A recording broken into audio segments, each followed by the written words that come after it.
अगर हमें सच में आत्मनिर्भर बनना है तो हमें बीते इतिहास से सीखना चाहिए और हमें ये जानना चाहिए कि जो बाज़ार होता है वो भावनाओं से नहीं चलता है।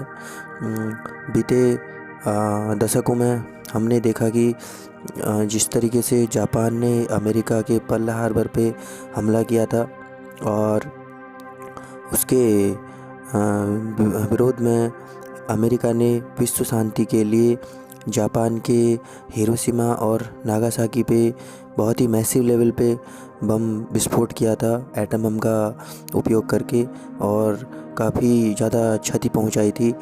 परंतु उसके बाद भी अगर हम देखें, ट्रेड को देखें, मार्केट को देखें, तो जो जापान की जानी मानी इलेक्ट्रॉनिक कंपनियां हैं, सोनी हो गई और भी कंपनियां हैं। उसके बाद अगर हम बात करें ऑटोमोबाइल क्षेत्र में, तो ऑटोमोबाइल क्षेत्र में भी जापान की जानी मानी कंपनियां निसान और विश्व की जानी मानी कंपनी टोयोटा और विश्व की जानी मानी कंपनी होंडा, इन सारी कंपनियों ने इन सारी जापानीज कंपनियों ने अमेरिकी मार्केट पे बहुत ही आसानी से कब्जा कर रखा है। अभी तक 2020 की हम बात करें तो अभी तक इन्होंने कब्जा कर रखा है। और वहीं जापान ने जब चाइना पे बहुत ही बर्बरता से अटैक किया था, उसके बाद भी जो चाइना की एसी फ्रिज मार्केट पर जो जापान की डाइकिन कंपनी, फुजित्सु कंपनी जैसी जापानीज कंपनी का कब्जा है। अगर हम बात करें कि अच्छा और सस्ता सामान नहीं बना सकते तो अगर हम अच्छा और सस्ता सामान बना नहीं सकते हैं तो हमें अपनी कोरी देशभक्ति को दिखा के कोई फ़ायदा नहीं होने वाला है।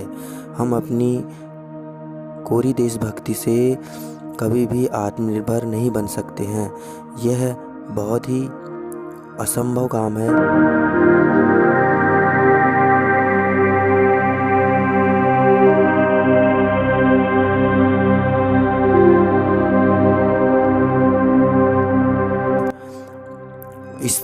अगर इसकी बात करें हम कि हमें क्या करना चाहिए, तो हमें इन कंट्रियों से कुछ ना कुछ सीखना चाहिए, चाहे वो जापानीज कंट्री हो या साउथ कोरिया हो।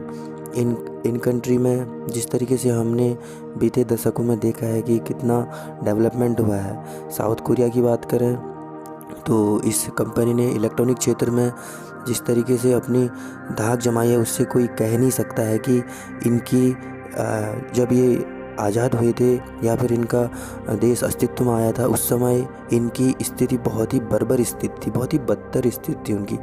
उस स्थिति से इन देशों ने जिस तरीके से खड़े होकर अपनी आत्मनिर्भरता का परिचय दुनिया के सामने रखा है, उससे हमें कुछ ना कुछ सीखना चाहिए।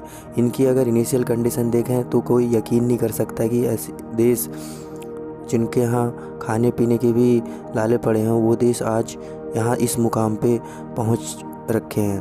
तो आत्मनिर्भरता के लिए हमें अपनी आत्मा पे भरोसा करना पड़ेगा और किसी राष्ट्र की आत्मा उसकी संस्कृति और संस्कृति के साथ साथ उसका धर्म और धर्म के साथ उसकी भाषा अनिवार्य है।